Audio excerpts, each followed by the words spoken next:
सुषमा जी ने एक प्रकार से सब कुछ समेटने का तय ही कर लिया था।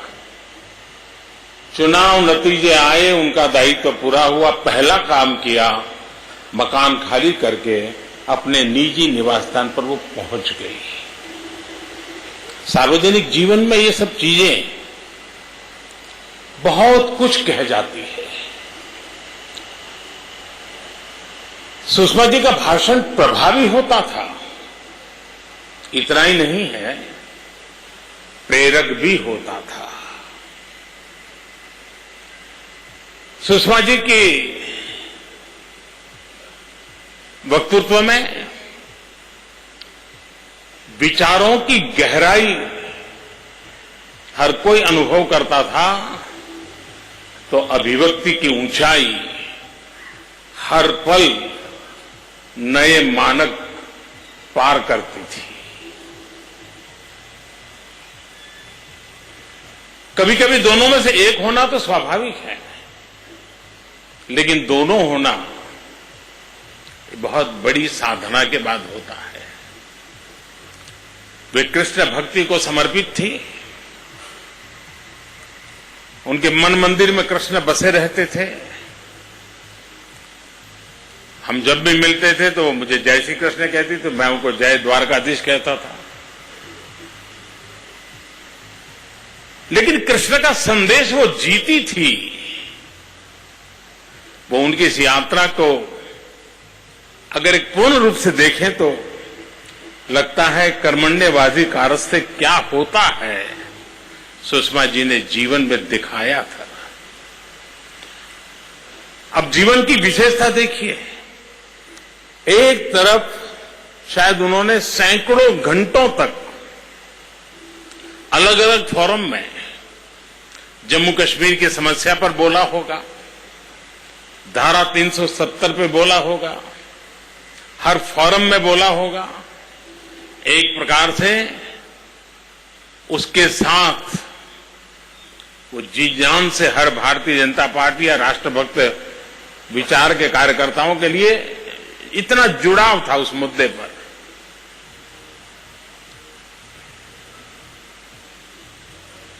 जब जीवन का इतना बड़ा सपना पूरा हो, लक्ष्य पूरा हो और खुशी समाती न हो, सुषमा जी के जाने के बाद जब मैं बांसुरी से मिला तो बांसुरी ने मुझे कहा कि इतनी खुशी खुशी हो गई है जिसकी शायद कोई कल्पना कर सकता है। यानी एक प्रकार से उमंग से भरा हुआ मन उसका नाच रहा था और उस खुशी में ही, उस खुशी के पल को जीते जीते वो श्री कृष्ण के चरणों में पहुंच गई।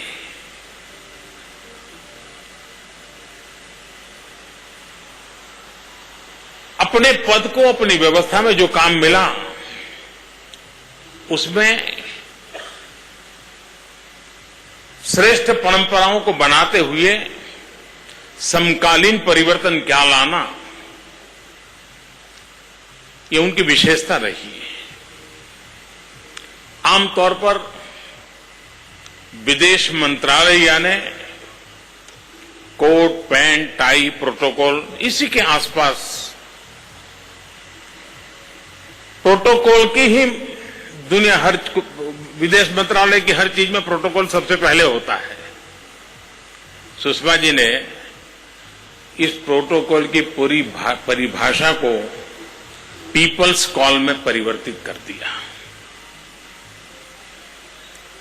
वसुधैव कुटुंबकम विदेश मंत्रालय कैसे सिद्ध कर सकता है, उन्होंने विश्व भर में फैले हुए भारतीय समुदाय के माध्यम से उनके साथ उस निकटता को जोड़ करके, उनके सुख दुख का साथी हिंदुस्तान है, उसके पासपोर्ट का रंग कोई भी क्यों न हो, उसकी रगों में अगर हिंदुस्तानी खून है तो वो मेरा है, उसके सुख दुख, उसकी समस्या ये मेरी समस्या है, ये पूरे विदेश मंत्रालय के चरित्र में परिवर्तन लाना बहुत बड़ा काम था और इतने कम समय में वो परिवर्तन लाई।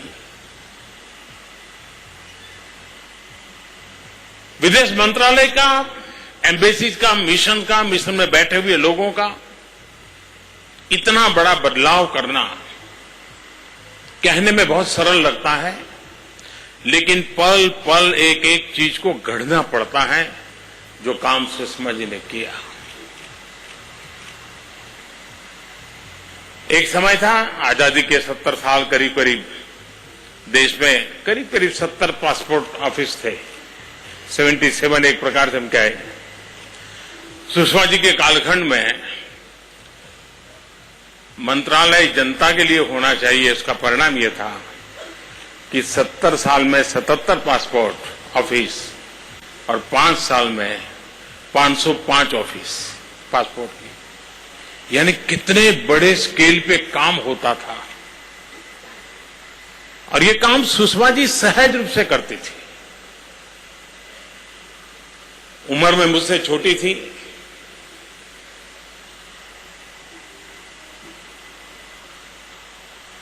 शारीरिक मर्यादाओं से वो जूझती भी रहती थी, जिम्मेवारियां निभाती भी रहती थी।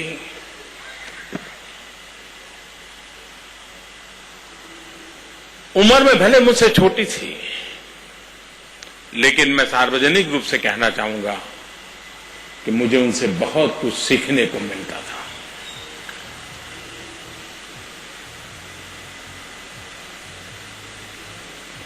विदेश मंत्रालय की कुछ परंपराएं बहुत उत्तम प्रकार की परंपराएं हैं।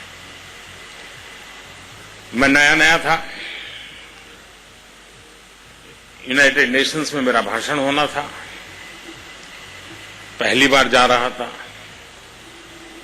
सुषमा जी पहले पहुंची थी और जैसा मेरा स्वभाव रहता है कि मैं बैक टू बैक काम करने की आदत रखता हूं, तो मैं पहुंचा तो वहीं गेट पे वो रिसीव करने के लिए खड़ी थी। तो मैंने कहा चलो अपन अभी बैठ लेते हैं, कल सुबह मुझे बोलना है, बताइए क्या करना है। तो सुषमा जी ने पूछा आपकी स्पीच? मैं कहा बोल देंगे, चले जाएंगे, क्या है। वो कहा ऐसा नहीं होता है भाई,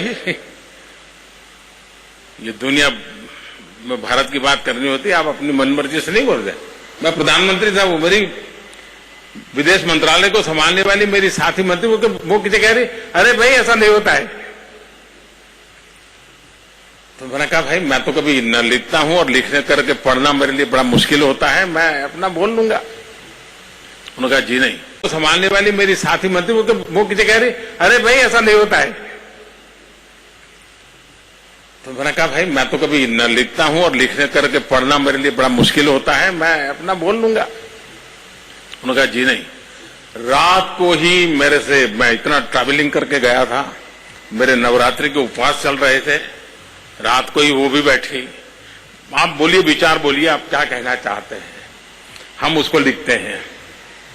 सबने लिखा, ड्राफ्ट स्पीच रात को ही तैयार हुई, सुबह मैंने उसको देख लिया।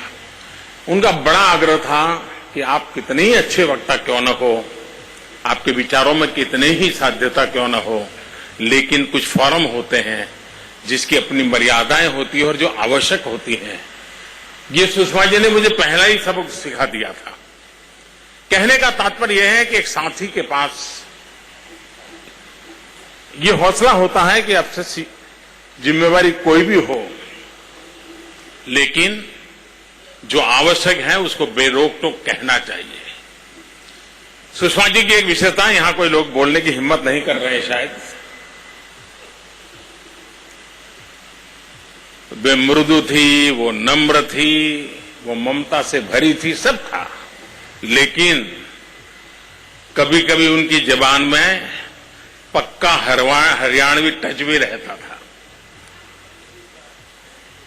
हरियाणवी टच के साथ बात को फटाक से कहना और उसमें टच से मस न होना, भीतर से कन्विक्शन के रूप में प्रकट होता था। ये उनकी एक विशेषता थी और ये सार्वजनिक जीवन में बहुत कम होता है। गुड़ी गुड़ी बात करने वाले लोग बहुत मिल जाते हैं, लेकिन जो आवश्यक है उसको बेरोक टोक कहना चाहिए। सुषमा जी की एक विशेषता, यहां कोई लोग बोलने की हिम्मत नहीं कर रहे हैं शायद, वे मृदु थी, वो नम्र थी, वो ममता से भरी थी, सब था, लेकिन कभी कभी उनकी जबान में पक्का हरियाणवी टच भी रहता था। जब जरूरत पड़े तो कठोरता पूर्वक चीज को रखना, और तब मेरे लिए कौन क्या सोचेगा उसकी चिंता करने के बजाय इस समय अगर गलत निर्णय हो गया तो नुकसान होगा, मुझे इस गलत निर्णय से बचाना चाहिए, पार्टी को बचाना चाहिए, साथियों को बचाना चाहिए, परिस्थिति को संभालना चाहिए। इस जिम्मेवारी को निभाने के लिए कभी हरियाणवी भाषा का भरपूर उपयोग करना पड़े तो कभी संकोच नहीं करती थी। विविधताओं से भरा व्यक्तित्व था। जिम्मेवारियों को निभाने के लिए अपने आप को कसना, अपने आप को हमेशा एक कार्यकर्ता के रूप में समर्पित भाव से कार्य करता रहना, एक उत्तम कार्यकर्ता के रूप में, एक श्रेष्ठ साथी के रूप में बहुत कुछ देकर के गई है,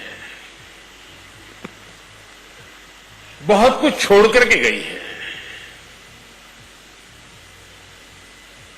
सुषमा जी नहीं है, विरासत और अमानत हमें दे के गई है। उस विरासत और अमानत को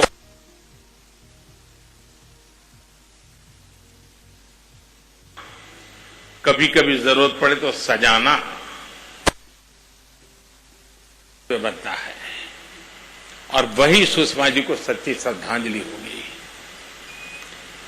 सुषमा जी की जो ताकत थी उसकी कुछ झलक मैंने बांसुरी में अनुभव की। जिस प्रकार से सुषमा जी गई,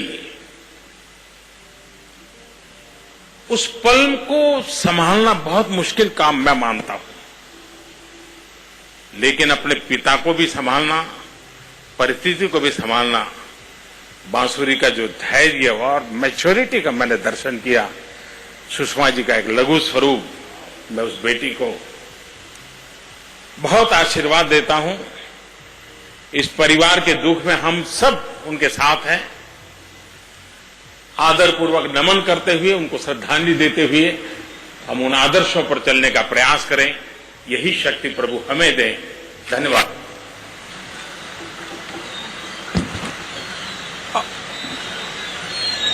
आदरणीय सुषमा स्वराज जी के परिवार के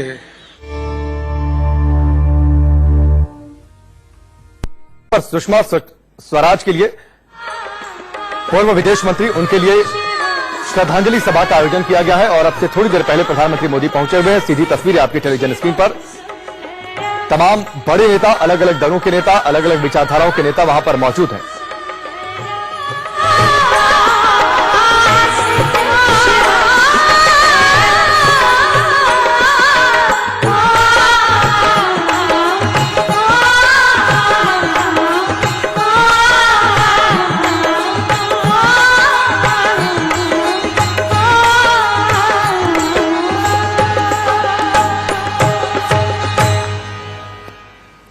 यतेंद्र हमारे साथ जुड़ चुके हैं, सीधे उनका रुख करते हैं। यतेंद्र, सुषमा स्वराज की याद में श्रद्धांजलि सभा का आयोजन, अब से थोड़ी देर पहले प्रधानमंत्री मोदी पहुंचे, हमने तस्वीरें देखी और अलग अलग दलों के नेता भी वहां पर मौजूद हैं।